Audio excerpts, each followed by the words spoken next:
നമ്മുടെ എല്ലാവരുടെയും ലൈഫിൽ ഒരു ബക്കറ്റ് ലിസ്റ്റ് ഉണ്ടാവും. എൻ്റെ ജീവിതത്തിലെ ബക്കറ്റ് ലിസ്റ്റിലൊന്നായിരുന്നു നമ്മുടെ സർവജ്ഞപീഠം കയറുക എന്ന് പറയുന്നത്.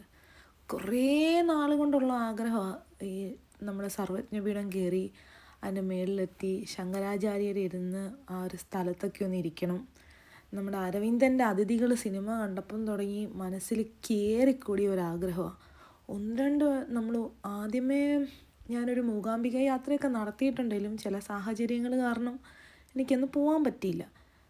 അതിന് വേണ്ടിയിട്ട് രാവിലെ തന്നെ ഇറങ്ങി ഉടുപ്പിയിൽ കൃഷ്ണനെയും കണ്ട് മൂകാംബിക അമ്മയും ദർശനം നടത്തി ഞങ്ങളും കയറി മല. പകുതി വഴിക്ക് എത്തിയപ്പോൾ തന്നെ എന്താ ഒരു ലൈഫിൽ നമ്മളിതൊക്കെ ഒരു കാണേണ്ട കാഴ്ച തന്നെയാണ്. എല്ലാവരും ക്ഷീണിച്ച് ടയേർഡായെങ്കിൽ തന്നെയും ഒരത്യാവശ്യം നല്ലൊരു യാത്ര തന്നെയാണ് അത്. നമ്മുടെ ലൈഫിൽ എല്ലാവരും ചെയ്യേണ്ട, നമ്മുടെ കുറച്ച് അഹങ്കാരങ്ങളും എല്ലാം മാറിപ്പോകുന്ന ഒരു യാത്ര തന്നെയാണ്. അതുകൊണ്ട് പകുതി വഴിക്ക് എത്തിയപ്പോൾ ഞങ്ങളൊരു നിരപ്പായ സ്ഥലം കണ്ട് ഓടിക്കേറിയതാണ്. ഓടിക്കേറുമ്പോൾ എന്താ, അതിൻ്റെ മലയുടെ പകുതി എത്തിയിട്ടേ ഉള്ളൂ.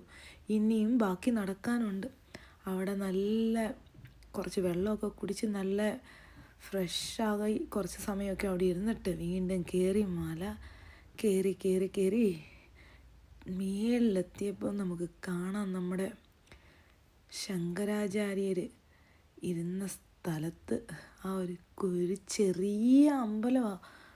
പക്ഷേ എന്താണെന്നറിയത്തില്ല, അവിടെ എത്തുമ്പോൾ നമുക്കൊരു ശുദ്ധവായു ശ്വസിക്കാൻ പറ്റുന്നതും നമുക്ക് എന്തൊരു ഭയങ്കര മൈൻഡ് ഒരു റിലാക്സ്ഡ് സ്റ്റേറ്റിലെത്തുന്നതായിട്ട് നമുക്ക് കാണാൻ പറ്റും. പിന്നെ കുറച്ച് നേരം അവിടെയൊക്കെ നിന്ന് കുറേ പേരൊക്കെ നമ്മുടെ വിനീത് ശ്രീനിവാസനും നിഖില വിമലും ഒക്കെ റീൽസ് എടുത്ത മാതിരി അവർ അവിടെ നിന്ന് റീൽസ് എടുക്കുന്നുണ്ട്. പിന്നെ ഞങ്ങൾ പതുക്കെ ഇറങ്ങാൻ തുടങ്ങി. കാരണം 2.5 മണിക്കൂറേ ജീപ്പ് നമുക്ക് വേണ്ടി അവിടെ വെയിറ്റ് ചെയ്യത്തുള്ളൂ. അതിനുള്ളിൽ നമ്മൾ മല കയറിയിട്ട് തിരിച്ച് ഇറങ്ങണം. ഇറക്കം പിന്നെ ഒരു പ്രശ്നമല്ല, കുറച്ച് തെന്നുമെന്നുള്ള പേടിയുണ്ടെന്നല്ലാതെ ഇറക്കം കയറ്റത്തിൻ്റെ അത്രയും ഇല്ല. അത് നമുക്ക് തിരിച്ചു പോകുന്ന വഴിക്ക് കാണാം ഓരോ ആൾക്കാർ പേടിച്ച് മേലോട്ട്. അപ്പം നമ്മൾ ആലോചിക്കും, ഈ ആൾക്കാർ നമ്മൾ എപ്പോൾ അവിടെ എത്തി, എങ്ങനെ അവിടെ എത്തി എന്നൊക്കെ ഉള്ളത് നമ്മൾ ആലോചിക്കും.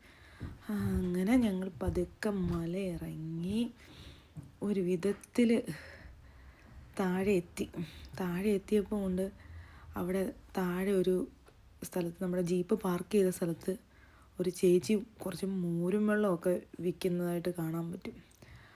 അവിടെ പോയി ഇരുന്ന് കുറച്ച് മോരും വെള്ളമൊക്കെ കുടിക്കാമെന്ന് വിചാരിച്ച് അങ്ങോട്ട് പോയപ്പോഴേ നമ്മൾ നോക്കി വെച്ചേക്കുമോ ഇവിടെ മോരും വെള്ളം, ഉപ്പുമാവ്, ഇതുകൂട്ടുള്ള സാധനങ്ങൾ വിൽക്കപ്പെടും. ഒരു മലയാളി ചേച്ചിയാണ്, കോഴിക്കോടുകാരി ചേച്ചിയാണ്. അപ്പം അത് കുടിക്കാമെന്നുള്ള പ്രതീക്ഷയിൽ ആവേശത്തോടെ തിരിച്ചിറങ്ങുന്ന കാഴ്ചയായി ഇപ്പം നിങ്ങൾ കാണുന്നത്. അങ്ങനെ ലൈഫിൽ ഒരു ബക്കറ്റ് ലിസ്റ്റിൽ ആഗ്രഹം സാധിച്ച സന്തോഷത്തിൽ മലയ്ക്ക് താഴെ ഇറങ്ങി നമ്മൾ എല്ലാം കണ്ട് ഇഷ്ടപ്പെട്ട് വന്നു. നിങ്ങളെല്ലാവരും പോകേണ്ട ഒരു യാത്ര തന്നെയാണിത്. ഈ വീഡിയോ നിങ്ങൾക്ക് ഇഷ്ടപ്പെട്ടെങ്കിൽ ലൈക്ക് ചെയ്യുക, ഷെയർ ചെയ്യുക, സബ്സ്ക്രൈബ് ചെയ്യുക. നിങ്ങളും പോയിട്ടുണ്ടെങ്കിൽ നിങ്ങളുടെ അനുഭവങ്ങൾ പങ്കുവയ്ക്കുക. Thank you.